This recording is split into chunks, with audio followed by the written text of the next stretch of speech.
The lights in the diplomatic chamber flickered as Lieutenant Samantha Reeves straightened her uniform one last time. She took a deep breath. This meeting would change human history forever. "Ready, Lieutenant?" asked Captain Frank Miller, his weathered face showing both excitement and concern. "As ready as anyone can be to meet aliens, sir," Samantha replied. The human delegation consisted of 12 people, military officers, scientists, and diplomats. They had traveled for 3 months aboard the Starship Liberty to reach this neutral space station, where humanity would first officially meet the Zarkonian Empire. Samantha was there because of her background in military intelligence. She spoke 4 Earth languages and had a gift for reading body language. The brass hoped these skills might help with alien communication too. The doors slid open. 7 tall figures entered. The Zarkonians stood nearly 7 feet tall with smooth pale blue skin that seemed to shimmer under the lights. Their eyes were large and completely black, set in angular faces with no visible noses, just breathing slits. They wore elaborate uniforms with symbols that Samantha guessed showed their rank. "Welcome," said Dr. Alan Wright, stepping forward as the human spokesperson. "We come in peace and friendship from Earth." The tallest Zarkonian moved forward. "I am High Commander Vextil. We accept your greeting." The alien's voice came through the translation devices with an odd musical quality. For 2 hours, the meeting progressed smoothly. The aliens seemed curious about humans, asking many questions about Earth. Samantha noticed they seemed particularly interested in human warfare and defenses, but that made sense for a first contact. "Your species has advanced quickly," said Vextil, "especially in weapons technology. Most interesting." Samantha felt a small chill at those words. Something in the alien's tone didn't match the friendly words. She caught Captain Miller's eye and gave a small warning nod. "Perhaps we could discuss trade opportunities," Dr. Wright suggested, not noticing the tension. "Yes, trade." Vextil made a gesture to one of the other aliens. "But first, a customary drink to new alliances." Servers brought in glasses filled with a clear blue liquid. Samantha watched carefully as everyone was served. "To peaceful relations," Dr. Wright said, raising his glass. Before anyone could drink, Samantha noticed the Zarkonian's breathing slits narrow, a sign of tension or excitement.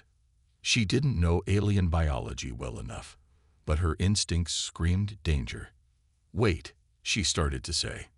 In that instant, the room erupted in chaos. The lights cut out completely. In the sudden darkness, Samantha heard the horrible sounds of energy weapons firing and human screams. She dropped to the floor, reaching for her sidearm that wasn't there. No weapons had been allowed in the diplomatic meeting. "Ambush!" Captain Miller shouted before his voice was cut short. Samantha crawled toward the door, but strong hands grabbed her. A cloth covered her face. The sweet-smelling chemical made her head spin. As consciousness faded, she heard the alien speaking, no longer bothering with the translation devices. "Take this one alive. The commander wants a subject for interrogation." "Why this one?" "Intelligence officer. Likely has the information we need about their weapon systems." Samantha tried to fight the darkness closing in. Her last thought before passing out was that she needed to remember her training. In captivity, reveal nothing. Stay alive. Find a way home. She woke to blinding white light and searing pain. Her body felt like it was floating. When her vision cleared, Samantha saw she was suspended in some kind of energy field in a sterile white room. Her uniform was gone, replaced by a simple gray garment. A door slid open. A Zarkonian entered, followed by 2 assistants pushing a cart of strange instruments. "Human," the alien said, "I am Chief Interrogator Vrilix. You will tell us about your planet's defenses and secret weapons. Everyone breaks eventually. How long it takes is up to you." Samantha said nothing. She closed her eyes and prepared herself for what was coming. Vrilix moved around the room slowly, checking his instruments. His long blue fingers adjusted dials and settings with practiced precision. Samantha watched him from where she hung suspended in the energy field. The floating sensation was making her sick, but she kept her face blank. "Your species is physically unimpressive," Vrillix said without looking at her. "Soft skin, weak muscles, no natural weapons." He turned to face her. "And yet you have developed planet-killing technology faster than any species we have encountered." Curious. Samantha remained silent. Her military training had prepared her for capture and interrogation, though no one had expected it would be aliens doing the questioning. "You should know that in the 12 star systems, the Zarkonian Empire rules. I am known as the one who extracts truth," Vrillix continued. "No subject has ever left this room with secrets intact." 2 assistant interrogators entered. One was tall like Vrillix, but thinner with lighter blue skin. The other was shorter, stockier. They wore matching gray uniforms with strange symbols on the chest. "This is Mezek," Vrillix pointed to the taller one. "And Grell." He indicated the shorter alien. "They will assist me in learning what your military is hiding." Samantha focused on her breathing. In, out, slow and steady. She recalled her training officer's words. "The first rule of interrogation, resistance, is to control what you can control. You may not control the situation, but you can control your breathing. Normally, we would simply extract the information directly from your mind," Vrillix said, lifting a silver device that looked like a crown with wires.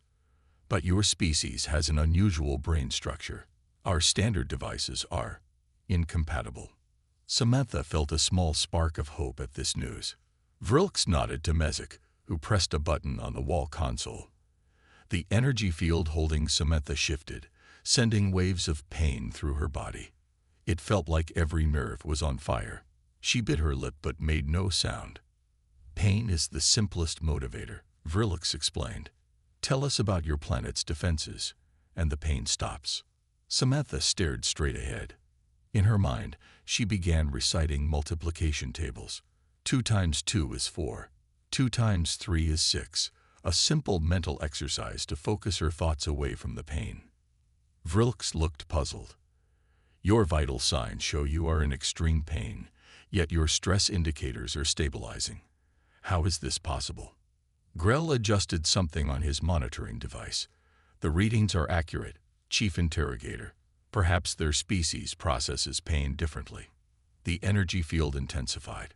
Samantha's vision blurred, but she continued her mental exercise. 3 times 4 is 12. 3 times 5 is 15. After what seemed like hours, Vrillix signaled, and the pain stopped. Samantha hung limply in the field, sweat soaking her gray garment. "Interesting," Vrillix said, studying the monitors. "Your pain threshold is remarkable for such a physically unimpressive species." Mezek approached with another device. This one looked like a mask. "This will simulate drowning without the mess of actual water," he explained. When they placed it over Samantha's face, the sensation of water filling her lungs was immediate and overwhelming. Her body fought desperately for air that wouldn't come. Still, she made no sound.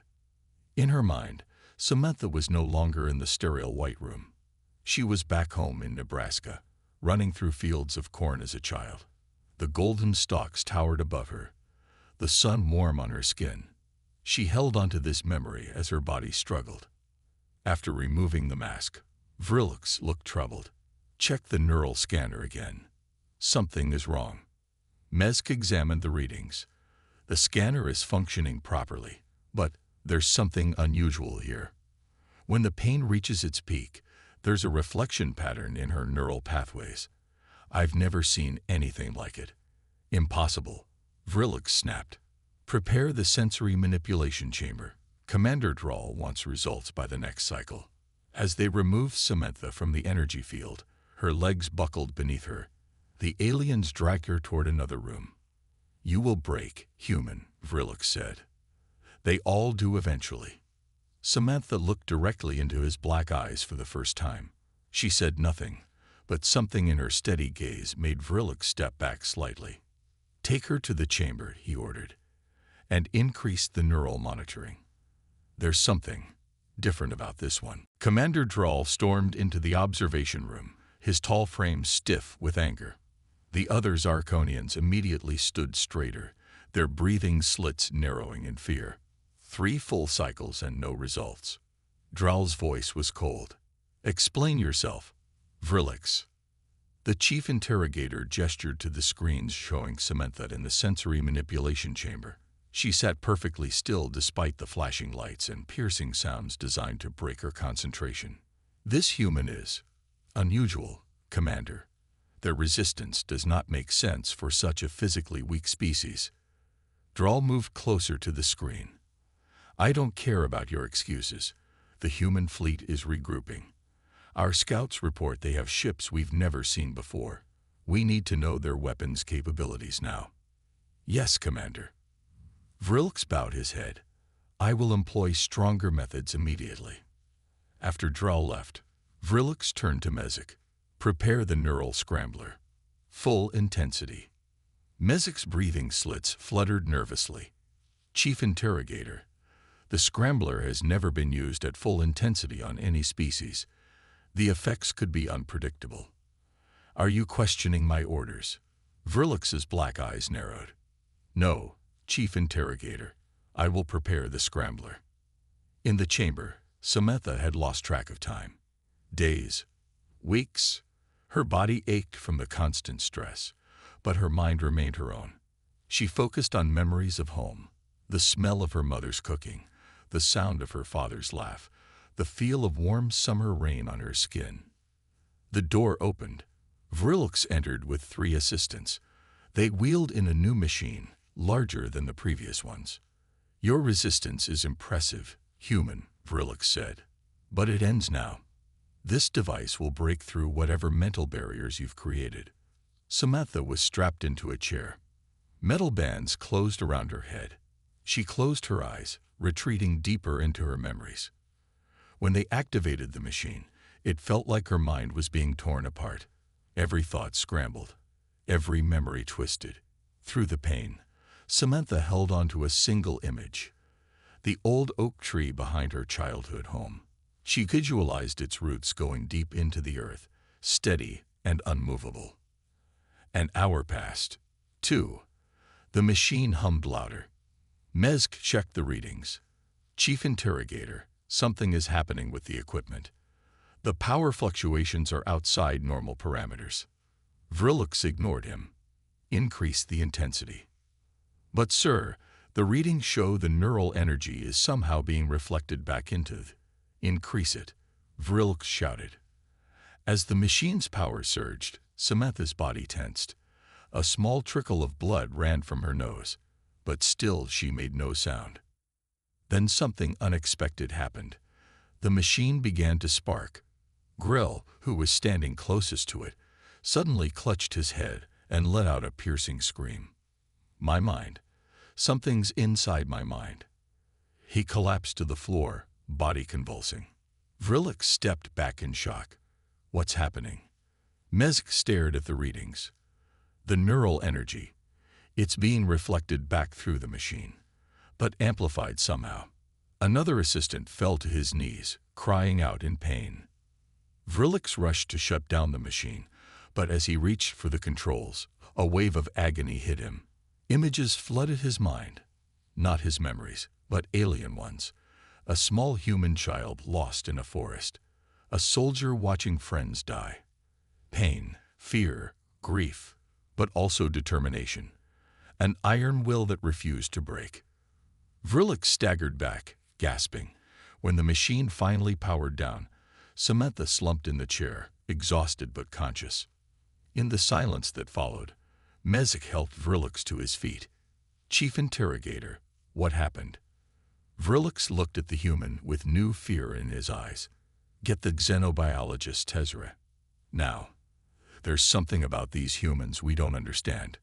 Commander Drall's voice came through the communication system. "Vrillix, I've received reports of disturbances. What progress have you made?" Vrillix looked at Samantha, who had opened her eyes and was watching him steadily. "We need more time, Commander. This species has defenses we didn't anticipate." For the first time since her capture, Samantha smiled slightly. It was a small gesture, but it sent a chill through every Zarkonian in the room. Tezra, the Zarkonian xenobiologist, studied the brain scans with growing interest. His small frame looked delicate next to Vrillix and Mezek, but his eyes showed sharp intelligence. "Fascinating," he said, pointing to patterns on the screen. "The human brain has structures I've never seen before." Vrillix paced the lab impatiently. "Commander Draal doesn't care about fascinating. He wants information about Earth's weapons." Tezra magnified a section of the scan. "Look here. This part of the brain appears to function as a mirror for psychic energy. When your machines attack her mind, this structure reflects the energy back." "Impossible," Vrillix said. "No species has natural defenses against our technology. These humans evolved on a particularly dangerous world," Tezra explained. "Their bodies show evidence of surviving countless threats. Perhaps this mental defense developed naturally." Mezek looked thoughtful. "This would explain why our earlier subjects died during interrogation. We thought they were weak, but perhaps their minds fought back until their bodies failed." In her cell, Samantha lay on a thin mat, gathering her strength. The last session had nearly broken her. Not from pain. She had learned to manage that. But from the effort of controlling whatever was happening in her mind. She had felt the connection when the machine activated. Somehow she could sense the aliens' minds through it. Their thoughts had brushed against hers, and instinctively she had pushed back. The door slid open. 2 guards entered, followed by Vrillix and a smaller alien she hadn't seen before. "This is Tezra, our xenobiologist," Vrillix said. "He has questions about your species." The smaller alien stepped forward. "Human, your brain has unique structures. Are you aware of any special mental abilities your kind possesses?" Samantha remained silent. She had no idea what they were talking about, but she wasn't going to give them any information. "We believe these structures allow you to reflect psychic attacks," Tezra continued. "During interrogation, our equipment affects your interrogators instead of you. Is this deliberate?" This was news to Samantha. She had felt something strange happening, but hadn't understood it. Carefully, she kept her face blank, giving nothing away. Vrillix made a gesture of frustration. "Enough questions. Commander Draal has authorized use of the soul extractor. Prepare the human." Tezra's breathing slits widened in alarm. "The soul extractor. That technology is forbidden except in the most extreme cases." "Commander's orders," Vrillix said firmly. Samantha was taken to a new room. This one was darker, with a single chair in the center surrounded by curved metal arms. The air felt heavy, charged with energy. "This device bypasses conscious resistance," Vrillix explained as they secured her to the chair. "It connects directly to your deepest memories and thoughts. No one has ever withstood it." Samantha focused on her breathing. In, out, whatever happened, she would not break. The machine hummed to life. The metal arms began to glow with a purple light. Samantha felt a presence pushing into her mind, stronger than before. It was cold, alien, searching for information about Earth's defenses. Instinctively, she imagined a mirror in her mind. The pushing sensation hit the mirror and reflected back. Vrillix suddenly screamed and fell to his knees. His assistants rushed to him, but he pushed them away. "What did you do?" he gasped, looking at Samantha with fear. The machine was still running. Samantha felt the connection growing stronger. Now she could sense not just Vrillix's mind, but the minds of all the Zarkonians in the room. Their fear, their confusion, their pain, all flowing through the connection. Mezek rushed to shut down the machine. "Something's wrong. The soul extractor is pulling energy from us instead of her." When the machine finally powered down, Vrillix remained on the floor, trembling. The other Zarkonians backed away from Samantha, their black eyes wide with fear. "What are you?" Vrillix whispered. For the first time since her capture, Samantha spoke. Her voice was rough from disuse, but her words were clear. "Just human." Commander Draal slammed his fist against the wall. What do you mean you can't continue the interrogation? You are the most feared interrogator in 12 systems. Vrilic stood with his head bowed. The chief interrogator looked different now. His blue skin had paled, and he twitched at small noises. The human's mind.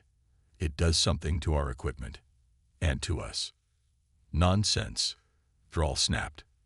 They are primitives. Their technology is centuries behind ours. It's not technology, Tezra said quietly from the corner. It appears to be a natural ability. Their minds evolved differently from any species we've encountered. Thrall turned his cold gaze to the xenobiologist. Explain. When we use psychic tools on the human, her brain reflects the energy back. But not just as a mirror. It amplifies the signal and sends it back with emotional content. Emotional content, Thrall asked. Vrilic shuddered. Pain. Fear. Not just her own, but what feels like the collective suffering of her entire species. It's overwhelming. In her cell, Samantha sat cross-legged on the floor. Now that she understood what was happening, she had been practicing. With each interrogation session, she had gotten better at controlling the reflection of energy. At first, it had been instinctive, but now she could direct it. The door opened and 4 guards entered. They kept their distance, watching her warily. The commander wants to see you, one said. They took her to a large room with viewing screens showing stars and planets. Commander Thrall stood with his back to her when she entered. Human, he said without turning. You've caused quite a problem for my interrogation team. Samantha said nothing. Thrall turned to face her. 3 of my interrogators are now in medical care. Their minds. Damage. How is a primitive species capable of this? Samantha met his gaze steadily. We survived on Earth. Many species survive on harsh worlds, Thrall said dismissively. Not like Earth. Samantha's voice was quiet but clear. We fought each other. We fought nature. We fought ourselves. For thousands of years. Thrall studied her. Your species has only had space travel for a brief time. You are children playing with dangerous toys. We grew up fast, Samantha replied. A communication device on Thrall's wrist beeped. He answered it and listened, his expression darkening. Prepare the collective mineral extractor, he ordered. I will oversee this personally. Tezra, who stood nearby, stepped forward. Commander, the collective extractor uses 6 interrogators linked together. If the human's abilities affected single interrogators so severely, a collective attempt could be catastrophic. Are you questioning my orders, scientist? Thrall's voice was dangerous. Tezra backed away. No, Commander. Samantha was taken to a circular room. In the center was a platform with restraints. Around it were 6 smaller platforms where Zarkonians were being prepared with mural helmets. This is our most powerful interrogation tool, Thrall explained. 6 minds working together, directed by our most advanced psychic technology. Nothing can resist it. As they secured her to the central platform, Samantha closed her eyes. She thought of Earth, of her family, of all humans throughout history who had endured suffering and survived.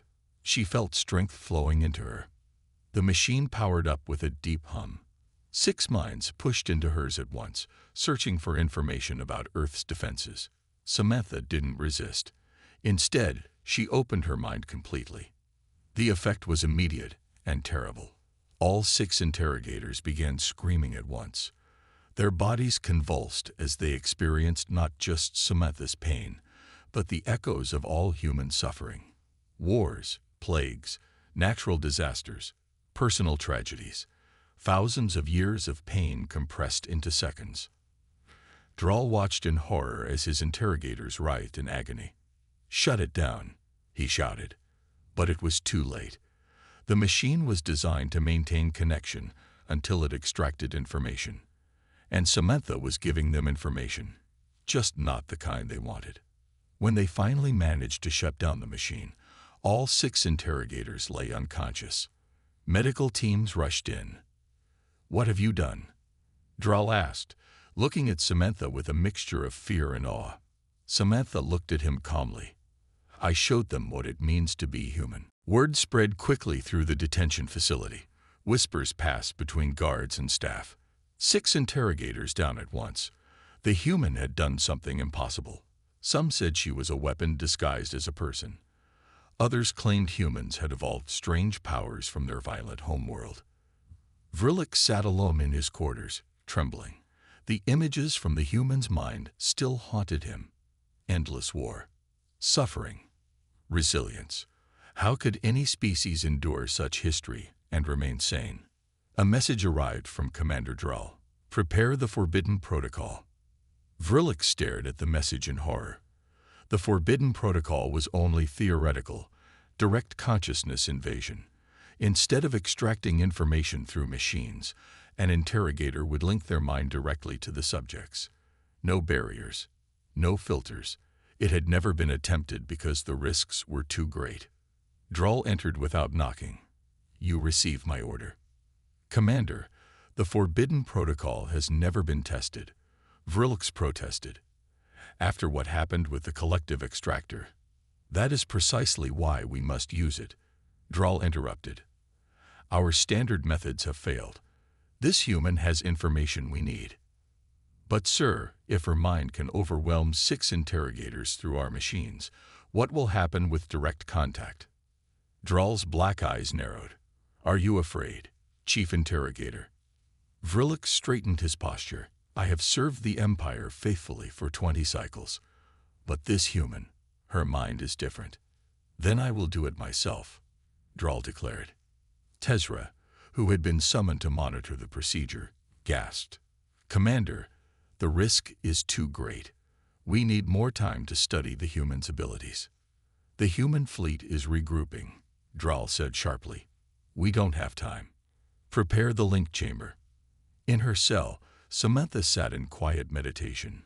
Each interrogation session had made her stronger, more aware of her mind's strange power. She didn't understand it, but she could feel it growing. 4 guards approached her cell with extreme caution. One spoke through the barrier. Stand in the center of the room. Do not move. Samantha complied. She was too weak to fight physically, but her mind was now a weapon she was learning to control. They took her to a new chamber. This one was smaller, dimly lit with blue lights. In the center were 2 reclined seats facing each other. Commander Drall already sat in one. His uniform was different, simpler, with strange symbols glowing on the chest. Human, he said as they secured her to the other seat. You have proven difficult. Now we try something new. My mind will connect directly to yours. No machines, no barriers. Samantha studied him calmly. You've seen what happened to the others. They were weak, Drall said dismissively. I am not. Tezra approached nervously. Commander, final scans show the human's neural reflection ability has grown stronger with each interrogation attempt. Direct contact could be dangerous. Proceed, Drall ordered. Tezra placed a thin metal band around Drall's head, then a matching one on Samantha. The link will start slowly, then intensify, he explained. Commander, if you feel anything unusual, we can break the connection immediately. Drall nodded impatiently. Begin. The blue lights dimmed further. Samantha felt a gentle pressure in her mind, different from the invasive machines. This was more personal, more direct. She sensed Drall's consciousness touching hers. She remained perfectly still, her face showing nothing. But inside her mind, she prepared. The connection strengthened. Drall pushed harder, searching for information about Earth's defenses. Instead, he found a vast library of human suffering, courage, and resilience. Thousands of years of history flooded into his mind. Wars, plagues, disasters, personal tragedies, torture, genocide, but also love, sacrifice, courage, and hope. Drall's body went rigid. His mouth opened in a silent scream. The monitors showing his vital signs began flashing red warnings. Break the connection, Tezra shouted. 2 assistants rushed to remove Drall's headband, but the commander's hand shot up, stopping them. So much, Drall gasped, his voice barely audible. So much pain. How? How do you bear it? Samantha looked into his eyes. That's what makes us human. Drell's body convulsed violently. Blood trickled from his eyes and ears. His screams echoed through the chamber, a sound of pure terror and agony that chilled everyone present. When they finally broke the connection, Commander Drell collapsed, unconscious. The medical team rushed to stabilize him. In the chaos, no one noticed a young officer named Krell watching from the doorway, his expression thoughtful. Chaos spread through the detention facility. Commander Drell had been taken to medical in critical condition. Chief Interrogator Verlix was missing. The 6 linked interrogators remained unresponsive. Fear took hold as rumors spread that the human prisoner had some kind of psychic weapon. In her cell, Samantha sat exhausted. Each mental battle had drained her, but she knew she had to stay alert. The Zarkonians would be desperate now, possibly dangerous. The door slid open. Samantha tensed, ready for another confrontation. A young Zarkonian officer stood in the doorway. His uniform was different from the others, simpler, with fewer markings. "My name is Krell," he said quietly, glancing over his shoulder. "We don't have much time." Samantha studied him cautiously. "What do you want?" "To help you escape." Krell stepped inside and lowered his voice. "I've disagreed with these interrogation methods from the beginning. What we're doing, it's wrong." "Why should I trust you?" Samantha asked. "Because right now, I'm your only chance." Krell held up a security card. "The senior officers are in emergency meeting.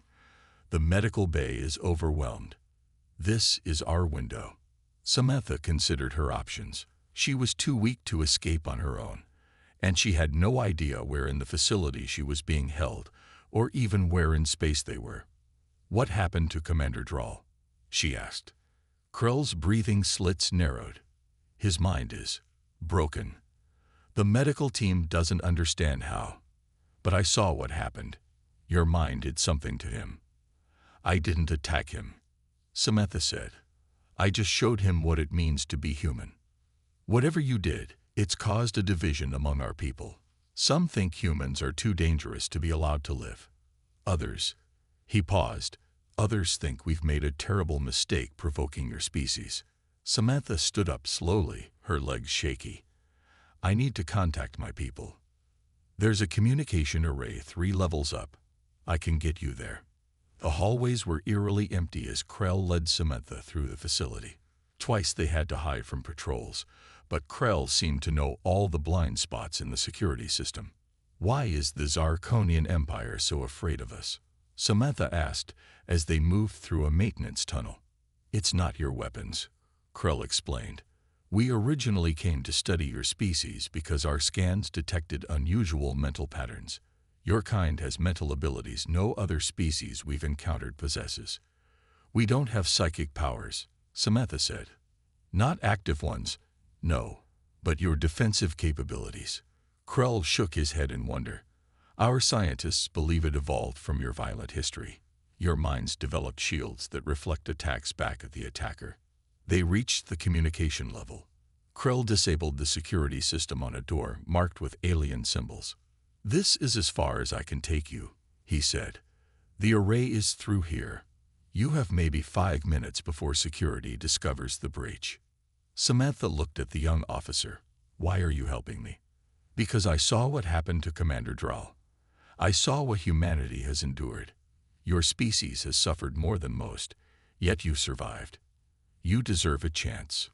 Inside the communication room, Samantha worked quickly. The system was alien, but similar enough to technology she trained on. She managed to establish a secure channel to Earth's defense fleet. "This is Lieutenant Samantha Reeves, ID code Alpha 79er Delta. I'm alive and have critical intelligence about the Zarkonian forces."